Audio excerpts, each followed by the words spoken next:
Here we go. So I just want to give just a really quick and easy definition of what we mean by human development and growth development. Is basically what we're doing is we're studying how people change over time. And how we evolve in three domains, which we'll go over: cognitive domain, and our ability to think; socio-emotional domain, our ability to relate with other people; and of course our biological domain, the way we think and the way our biological system interacts to create our conditions. Okay. It should be noted as we go through this, you'll notice that most of this discussion will focus on the age between 0 to 18. Okay. And this really has to do with a historical misunderstanding of when we stop to develop. Okay. If you look 17th and 18th century, and before then, for the majority of Western or world history, it wasn't assumed that childhood was a special period of time of development. For the majority of history, we viewed children when they were born to have all their capacities as an adult, but we were just waiting for them to become physically capable of working and eating, sleeping, and all those things. So it was assumed that there was no development, that basically you were born with everything that you have and need, and then you develop good muscles and growth and to carry about those tasks. And then about 140 years ago, 150 years ago, we started into the industrial revolution and industrialization, which freed up a lot of time for parents, specifically mothers. Because before the Industrial Revolution, and we'll get a little of this in the social psychology, people really didn't marry because they loved each other. And part of this explains why some men and women have what we call paramours or side chicks, I guess is what you call them, or cheating behavior. But for the majority of our history, we didn't marry for love, we married for utility. And it was meant to be either you married because it would push you up the economic line, or that you'll get a labor partner. For example, in the field, you would labor in the field together and build that field. And very little of the raising of children was done by the parents. It was usually done by the oldest sibling. And again, the purpose of having children was for labor, it wasn't necessarily out of love. But when we hit the Industrial Revolution, that freed up time. At that point in time, we were able to have what's called single income. And the mother started to take on more of a parenting role. And during this time, with that freed up time that the mother had, mothers really started to think and look at their children and realize that they're not just born as miniature adults, that they go through these stages and development, and they started to niche out the special time of childhood. One of the people who will really pick this up, and we'll talk about him in a little bit of depth here in a little while, was Sigmund Freud. Okay. Sigmund Freud, if you remember from the beginning of the semester, he was the unconscious guy. He said that we have two basic biological drives, sex and aggression. And he believed that dysfunction, anything that's wrong with us, evolved in early childhood, specifically between the interaction of the mother and the child. And that's why, again, there's today a huge emphasis. There's a huge emphasis on, early childhood development, parenting in early childhood, and all of those things. It's really evolved from that. And that's why the stereotype of a counselor is that they'll go clear back into your childhood and try to figure out where the root of all your problems came from because of your relationships with your parents. but we'll get into that a little bit later. But one of the things that Freud did from probably a kind of a misunderstanding perspective is he believed that human beings stop developing, or I should say, we become fully developed by the age of 18, that nothing happens beyond that. And that if you don't have your intellect in place, your language abilities in place, your physical abilities in place, you know, that's just where you're going to be stuck at. And part of this, you know, has to do a lot with our lifespan. Okay, if you notice, in this next bullet point about the last 40 years, we've been focusing more on adults and development. Okay. In Freud's time, our lifespan was just starting to increase. But if we look before Freud, the average lifespan was around 30 to 40 years of age. So he kind of thought, well, 18 is kind of that halfway mark for our life expectancy. So that would be a good place to stop development. Okay. But then with the advent of modern medicine, the advent of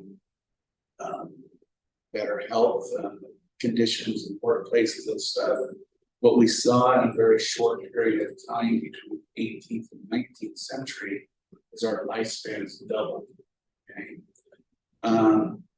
And what this demanded is we had to look at the complete lifespan between 0 and 70 or so and say, okay, so there has to be something that happens after the age of 18. We have to change somehow, or what would be the purpose of living now? And so in the last, especially 40 years, we really focused on adult development as well. And the good news is you do have something to look forward to in your 30s and 40s when we're great. There are some positive things that happen in middle adulthood. And there's positive things to look forward to even in older age. Okay? Now we do have to again talk about declines and stuff like that, but even those declines can be mitigated in some things. So the good news that's come out of at least the last 40 years is we do have things to look forward to. All right. And I would say that some have actually argued that we actually live 2 lifetimes. One from about 0 to 40-ish, and the second one from 40-ish to the end of life. Because what we're seeing with more and more individuals in their late 30s to mid 40s is they go through serious life transitions. This is an area of one of the highest divorce rates, for example. This is the highest rate of job turnover. This period of time is the highest rate of people above the traditional college age going back to college and going back to university. And so it's almost like people during this age period are almost kind of going through a rebirth phase into their second part of their life. So it's just kind of an interesting thought to see about when you get to that age, about the things that are happening during that age are kind of unique if you think about it. I would say if you are interested in counseling or social work, or if you're going to care for adults or children, this lecture, and even if we have a human and growth development class here at TSC, the understanding development is very important. Okay, when I worked with counselors and therapists and social workers, the #1 textbook that they kept while they were doing counseling and stuff was the human development textbook. Okay. And indeed, for most nursing and medical programs, human development is a required course. Because if you're going to treat a 5-year-old, you probably shouldn't treat them the same way you do a 50-year-old. Totally different response out of it. Right?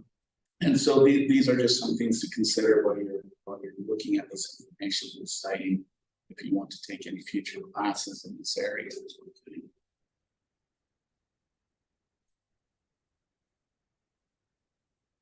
So, as I mentioned, when we look at human growth and development, we're really looking at three areas of change over time.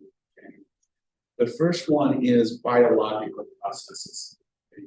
This is how our brain develops, our nervous system develops, when we go through, for example, puberty, all of those types of things. And I think I mentioned in during the biology section is one of the unique things about especially early childhood is humans are one of the very few species that aren't born with a fully developed brain physically. In fact, our brain doesn't fully physically develop until about the age of 6. Which means that, and this is how it relates to the social, emotional, and cognitive processes, is our brains don't fully develop in the womb of our mother. Our brain mostly fully develops in the social, cultural context of the family, the community, and the place that we're in. Which a lot of people say this is kind of the basis of how we build culture, if you think about it. So if that's where our brain is developing, and that's why we put so much emphasis on culture, community, family, and all those things. What this also means is human beings have one of the most development periods of time. Okay, if you look at most species, they can be away from their parents on their own for a couple of days after birth to about 1-2 years after birth. Humans tend to be reliant on the parents truly for at least the first 6 years. But most until around the age of 18 or so, as we'll see here in just a minute. So we want to look at those processes. And then as we age, we want to look at what changes biologically that can explain things like declines or even improvement in development. And then on the biological process, and we'll find this has a large influence of social, emotional, and cognitive processes. There are processes that we assume are completely biological, but those processes we're finding more determined by environmental contingencies than biological contingencies. And the best example of this is puberty. Okay? When we look at puberty, we can say that the average age is around 11, but depending on where you live, really can make an influence on when you go through puberty. So for example, people who live in urban areas tend to go through puberty at a younger age. People who live in rural areas tend to go through puberty at a later age. And indeed, some of the very rural indigenous tribes in Papua New Guinea and in the Amazon, they don't go through puberty on average until around the age of about 18, 19 years of age. Okay? So we see the more condensed we become, the younger we go through puberty. And we're seeing this as an interesting trend as our population increases. So, for example, here in the United States, if we measure puberty by when a female goes through her first menstruation cycle, so that kind of that marker, even though puberty is a much more complex situation, we're finding that young girls are going through puberty at a younger age here in the United States. Okay. So, we took this class 20, 30 years ago, would have been 12, 13. Then 11, we're kind of around the 10 to 11 right now on average. But we're actually, we have actually seen young girls as young as 5 start to go through their menstrual cycle. The youngest pregnant sexual assault victim that I worked with, or molestation, I should say, she was impregnated at the age of 8 and gave birth at the age of 9. So we're seeing this occur at younger and younger ages. Okay? And we're seeing the same thing as well. So that's going to be in. But the interesting aspect is that when we look at psychological maturation, it's getting older and older. Okay, so if we would have taken this class, let's say 50 years ago, we would have said psychological maturity would be around 16. 40 years ago, 18. And then We get more recent and we see it's much higher. Okay? And let me first explain kind of a simple way that we think about psychological maturation. Okay? Psycho maturation is kind of like this analogy. You're at a store and you have 50 bucks in your wallet, okay? But you're not going to get paid. Let's say you're there on Saturday, but you're not going to be paid till the next Friday. Okay. And there's a shirt that you really, really want, and it's $50. Okay. But you have a power bill that's due on Monday that is $50. Right? One way to think about immaturity versus maturity is the person with the immature mind would go and get that instant gratification, buy the shirt, and worry about the bill later. The psychologically mature mind would say, hey, I can't get this right now, go get a power bill. Okay. Does that make sense how kind of that works? That's a sense.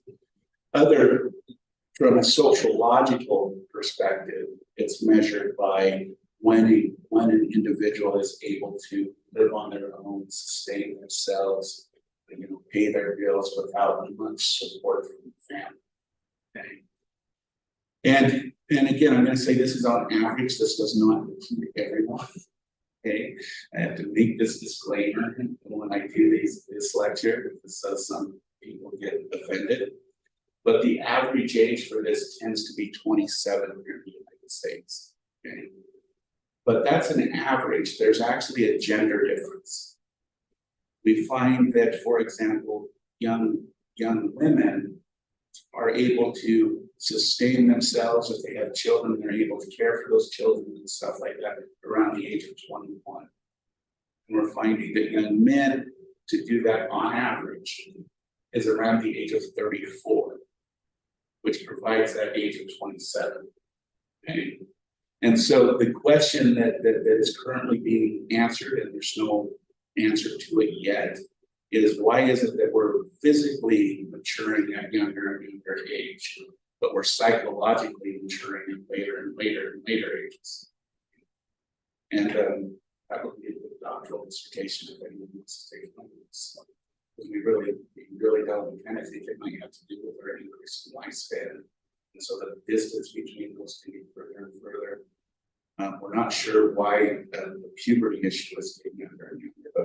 But if you want to take a human development class, we'll explore this issue more. But I just kind of want to explain things that we think are purely biological have a lot to do with where we live and what we're experiencing.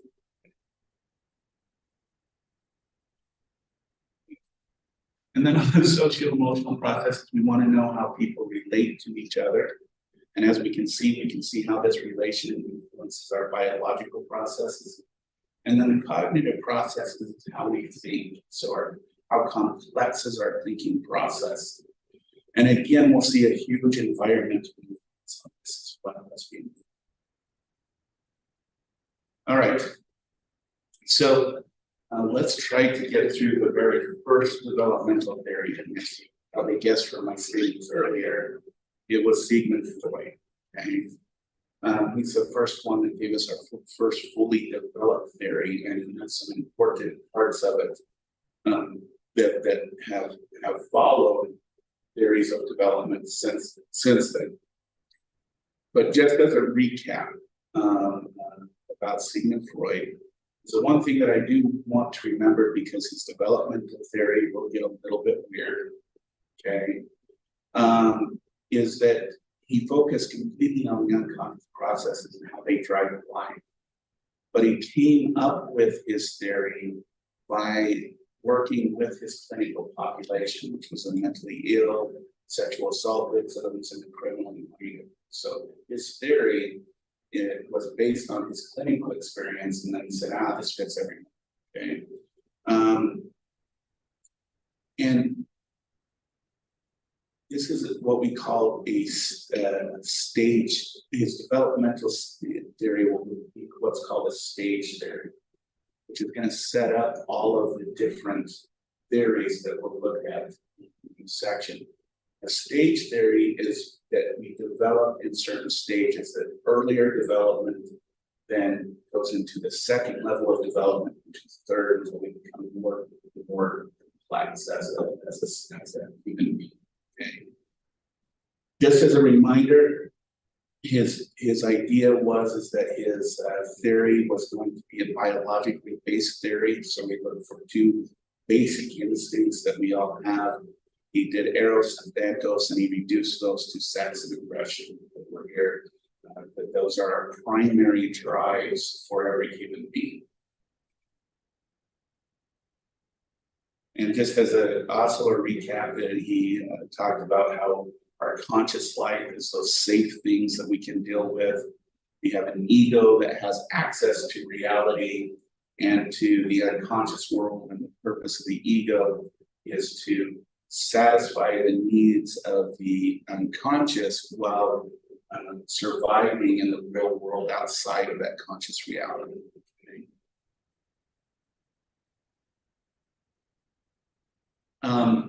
So this is his theory is called the psychosexual stage of development.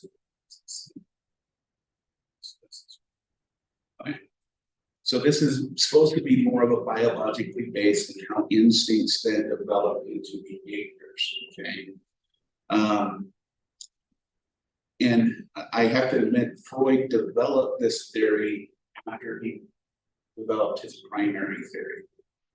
And just to kind of help him a little bit, he originally didn't want this theory to be sexual in nature. But if he didn't make it sexual in nature, it would have been disproven his primary theory about sex being the primary drive and aggression being the primary drive. So he had to make this theory sexual in nature. Plus, he had probably sneaked a little bit too much cocaine by his but what was his theory? His theory is that during certain periods of time in early childhood, we have places of gratification. Okay? One of the first one is the sucking reflex, which allows us to get nutrition into our body and grow and develop. Okay? And that's so he put the basic eroticism or sensation in the oral area. Okay? And so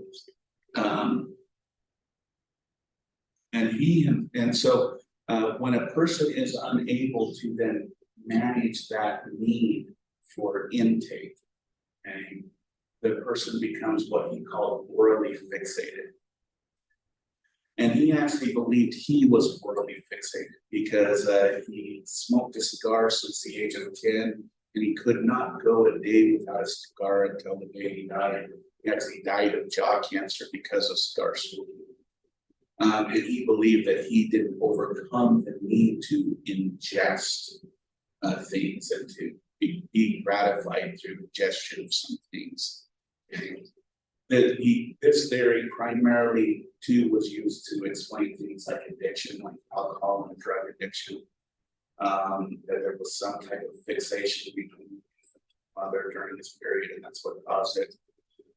Obesity was explained this way, and this is where we have to recognize Sigmund Freud's influence that is still tightly twined to our ideas of today. He stated that the reason a person is obese is because they can't resist the feeding of food. And so if you think about this, this is our modern calorie thing, that you're fat because you eat too much. Okay? And if you think that way, you're a Freudian.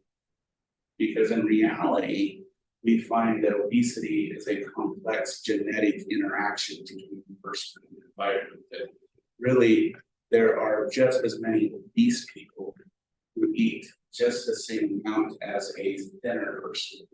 And there's thin people who eat way more than a lot of obese people. And he's raising his hand. I was going to give my example of my brother, because he's tall, slinky, and everything. It always pissed me off when we were kids, because we go to McDonald's and he'd get like 6 Big Macs and eat them all. I'd get one and I gain weight. So, but it has to do more with things like metabolism and those kinds of things, not necessarily the amount someone ingests. And so, but we still have this tight Freudian idea about what makes people heavy or light or the like. So that's one of the areas where Freud's theory has stuck with us. So the next stage of development, that hopefully we get through that oral phase and we're ready to challenge the next one, is what he called the anal phase. Now, I want you to think about what's happening around the age of 2 to 4. We're usually going through potty training. And you know, if I feel like if there was the first time we should have ever received like a certificate or a diploma or a celebration, it should have been when we got toiletry. Because if you want to think about the significance of toiletry on a human being, right? And think about it, it's going to be the very, very, very first time that you're going to give into the commands of an authority figure. There's going to be this person that says, no, you need to do this here. You can't just do it wherever you want to, and you have to take care of this in the proper way. So this is the first time we're going to give you to an authority figure. The second part of it is it's going to be the first time that we take control of our biological processes. So instead of saying, I'm just going to eliminate right here, we're saying, no, I'm going to wait until I'm in the right place and the right spot. And we're holding that biological need until that. Okay. So it's really kind of, if we think about it, it's kind of a significant turning point in our life where we're becoming more independent because we're starting to control our biological processes and we're understanding how authority figures work. What Freud believed is that people who become anally fixated, they can't overcome the urge to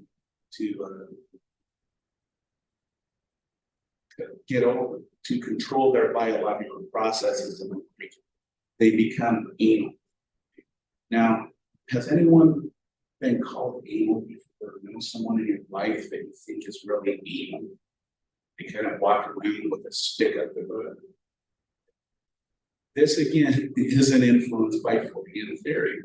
The term "you're anal" goes back to this theory.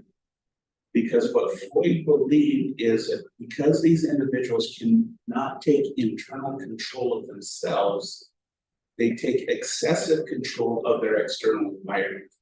So they're the perfectionists that have to put their shoes in order, their bed tightly made. When they walk in the room, they need to be sure everyone's behaving the proper way that we should behave.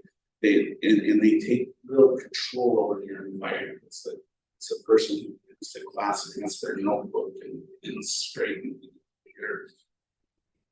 You get what I'm saying. So what he believed is that what people who fail to achieve through this stage explains how people become OCD, obsessive compulsive. They become really controlling over their environments and over other people and those kinds of things. So that's where the term "you're anal" comes from. And so that was his explanation for that stage. And if you see so far, we can see that in the oral phase, we were seeking independence, and the anal phase, we're seeking control over our life, but understanding the authority figure process. Okay? The next stage is the phallic stage. Okay, the phallic stage, he believed, is between the age of 4 to 6. And this part might be a little bit uncomfortable for some individuals. If you're on Zoom, I would recommend not having your children around for discussion about this phase. Okay? It's a pleasure. So we're going to get through this one, okay, but please just given a content. The phallic phase, something that Freud noticed talking to his patients and stuff is this is a stage where mom or dad walk into the little child's bath or bedroom, And they would notice that the child was playing with himself, or what we call masturbating. And this is the reason why it gets the name phallic, is because this is when we recognize that children start to touch themselves. Okay? Now, I will say on an actual level, it's not just between the age of 4 to 6. We can see infants still in the womb, or prenatal infants in the stomach. They'll be touching themselves. Okay? But we got to separate the difference between childhood masturbation and adult masturbation. A child masturbates because there's millions of bundles of really good feeling nerves in a certain place. And when they touch that area, it feels really good. Okay. Adult masturbation is when it includes the notion of fantasization with someone else. Okay. And this is a good thing for parents to note. If they find their child doing that, where did you learn to do that? If they say, oh, well, I learned it from Uncle Joe, or I learned that, I'm thinking about so and so. That's a warning sign. That should be a big red flag where they say, oh, okay, we need to explore this more. Okay. But if they just say it just feels good, then that's normal. And you can have that conversation with them as you see fit based on your values to your family. But what Freud believed during this period is happening, and he started with what's called the Oedipus complex. And then Carl Jung, which was his protege, included the Electra complex for girls later on. But what he believed is there's a Greek story of Oedipus. And what there was this warning that Oedipus was going to become a man and kill his father and have sexual relationships with his mother, have a relationship with his mother. His parents, fearing that, sent him away as an infant to a different family. And he was raised with this family thinking that they were his parents. But then when he heard this thing that was going to happen to him not knowing that they were his parents, he left to the town that his real parents were at. And in the end, he fell in love with his real mother and killed his father. So that's kind of where this theory comes from. But the idea is,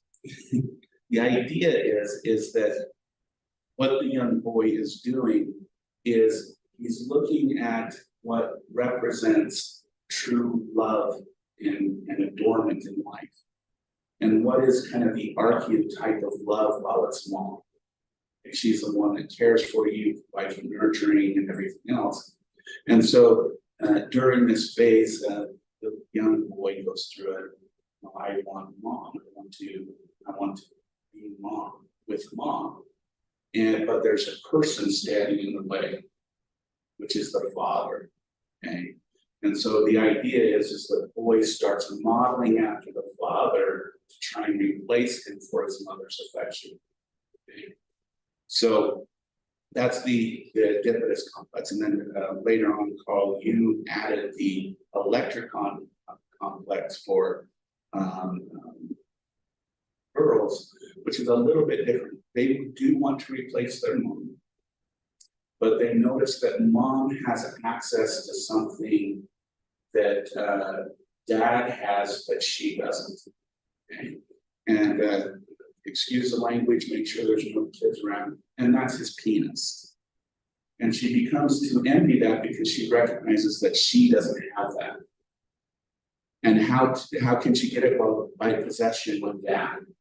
So what does she do? She starts to model the behaviors of the mother to gain access to that penis. And this is where the term penis envy, if you've ever heard that term before, that's where this comes from.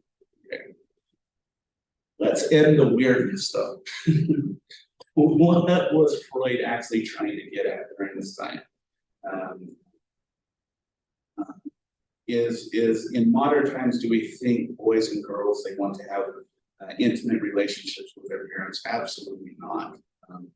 But there is something that is vitally important that is happening actually starting around the age of 3 and going to around the age of 7 and 8.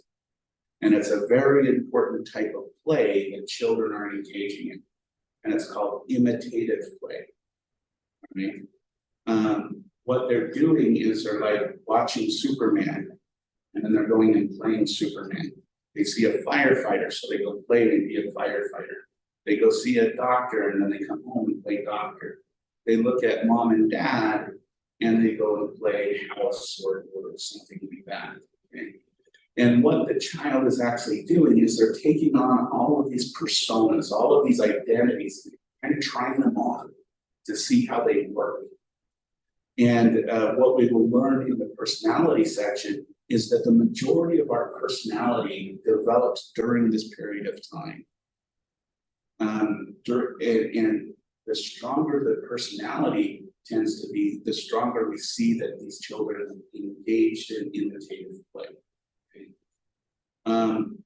And what is children learning from mom and dad during this period of play is they're learning how to communicate with the opposite sex or an intimate partner. They're learning the communication style that they should take on and how they should relate with each other. Okay? And some recent research that kind of highlights this idea is we've had enough decades with divorce and single parent households that we can look at the outcomes of children. Okay? And I want to make this clear. This isn't every single parent house. There's excellent single parent house, but the ones I'm going to talk about have certain dynamics that then create problems for the child later in life. Okay? For example, when we find a mother with a young boy who gets divorced, especially during this period of development, and she does not give him access to any male role models whatsoever.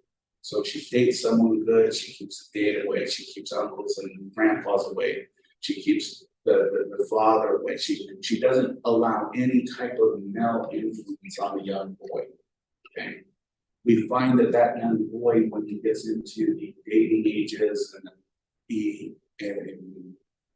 relationship ages of later in life, has a very difficult time with communication and getting into intimate relationships in the first place. And then when he is in intimate relationships, he has a hard time and struggles with it because he didn't have that model to go off of. Okay. We find the same things with dads who raise young girls during this age period, but deny access to a female role model. So they're not allowed to see his girlfriends, aunts, grandmas, all those kinds of things, ex-wife, and isolates the young girl. We find that she has a similar outcome in adulthood that the young boys have when it comes to relationships. Okay. The important part is that if we are in a single household thing, it's important to provide those role models for your children. And I think the main point of this conversation. But I think what Freud was getting at, when he went a little weird with it, is that we have to have those adult interaction role models to learn how we're supposed to interact with an intimate partner with someone. So I think that's we think that's what it's getting at. That's how we think about it in modern terms. And then an unfortunate thing about Freud's theory is from the age of about 6 to puberty, and I think this was a very unfortunate part of his legacy. Is he kind of believed that nothing really happens during this period. Okay, we learn skills, learn how to write, those kinds of things, and build things and whatnot, but nothing significantly developmentally occurs during this period, okay, until we get to puberty. Now, I will tell you, the unfortunate part about this latent period is if you're interested in studying children, this is an age period I would recommend, because most of the data that we have about these children come from like public schools and elementary schools, but we have very little information or studies that are done on the family level, the social level, on all those different levels. The data for this group of children is really, really sparse. And it's kind of because of this legacy that a lot of theaters just kind of felt nothing really happens. So, but anyways, just a thought too. And then when we hit puberty, we go through what he called the genital phase. And this is where we get our adult sexuality. And again, what he believed is during this period, what we have to develop during this period is how to have a healthy sexual relationship with another individual. And that if we don't by the age of 18, he believed that you'll have difficulties with sexuality after that. But that's a debate too. Okay. All right. So that's Freud's theory. And the thing that I want everybody to know is he sets up a couple things for us. He sets up stages. And you're going to see in the next two theories, one of them dealing with cognitive development and the other one dealing with social and emotional development, that each of these stages have to go in progression, like he said. Okay? And the other thing that he set up is some of our kind of social ideas about different age groups, such as what is the purpose of the Sackley reflex, and we'll see here in a while it had a huge influence on why it is, what is the purpose of a mother? Is it just nutrition, or does she provide something else? Because he's going to argue that it's just about nutrition. It's just about allowing that child to go through the Sackley phase. We talked about anal. We got into the importance of play, and then we looked at the unfortunate latent period, and then mature sexuality was the last part of this theory. So let's just start with the next theory, but we won't get into the stages. I'll just introduce it. Is the next stage theory that we're going to talk about that came from Jean Piaget. He was French.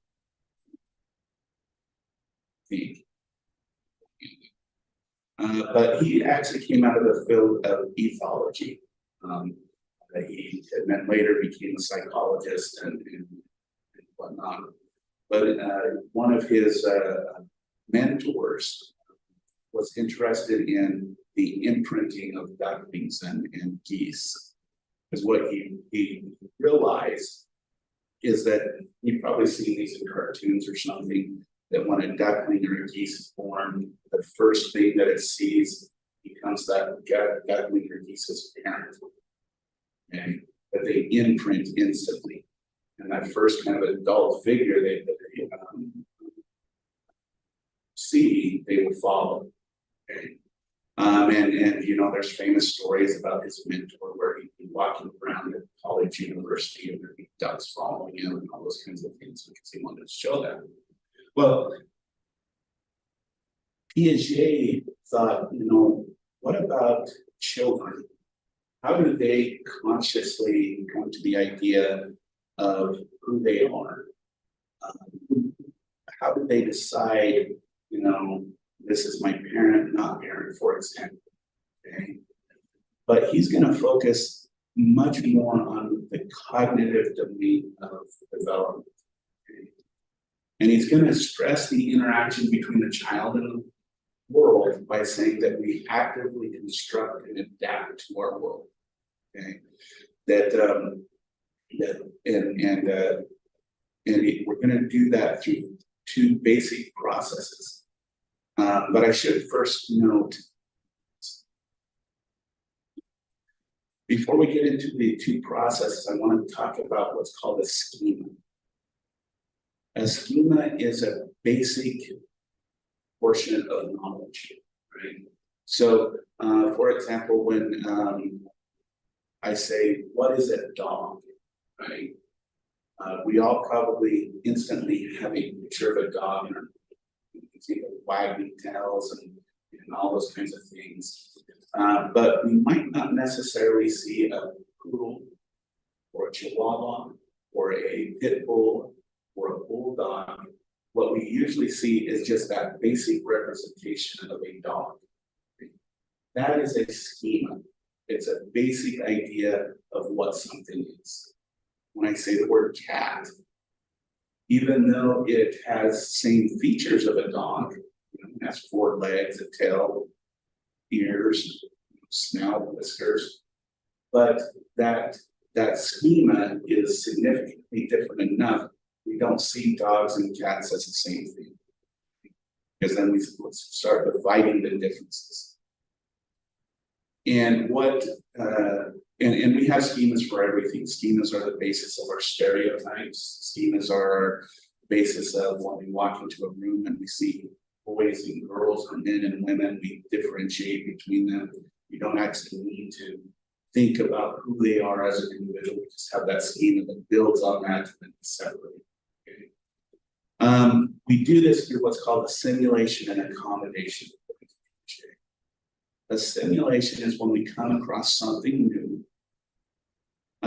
and we recognize that it is part of a category that we already have, a schema that we already have. So let's say our first interaction is with a pit bull dog.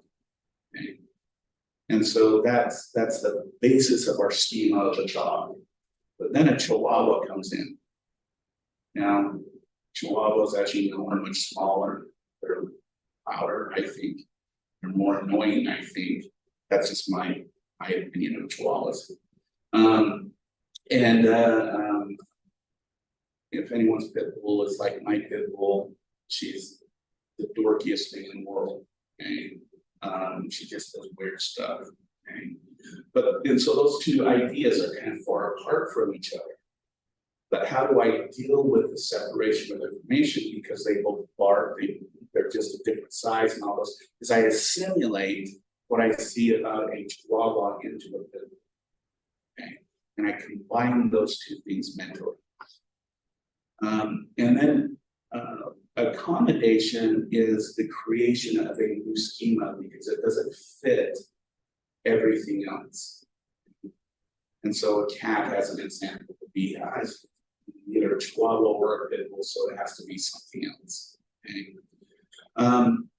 And one of the ways that he explained this in behavioral details is if you take an infant, right, and let's say, mom's nipple you start with, and then you start with a bottle, and then you start with a pacifier, they learn that they can get satisfaction from these two things, okay? Is that the bottle can do the same thing as the breast. But then what happens when you just set a cup in front of the little child and pour something in it? Normally what happens is they knock it over and they start chewing on the cup. Okay? And they start to realize, hey, it held what I needed, but it didn't work the same way that I needed it. And so what does the infant have to do with that at that time? Well, he might, pound it on the thing and realize it makes cool noise. And so the cup becomes a noisemaker for a while. Then he may put something in it and go all the way, hold something. And what he's doing is he's accommodating this new thing because it doesn't perform the same way that the bottle or the nipple does. Does that make sense? So that's kind of a behavioral explanation of that. All right, and so what we're going to start on Monday is we're going to go through different stages of cognitive development. We're going to start with the sensory motor phase, which he argued is just the ability to navigate our environment, to be able to reach out and grab that bottle in the first place and learn about it. And we'll learn more about that this coming Monday. But with that being said, do you guys have any questions in the classroom? No.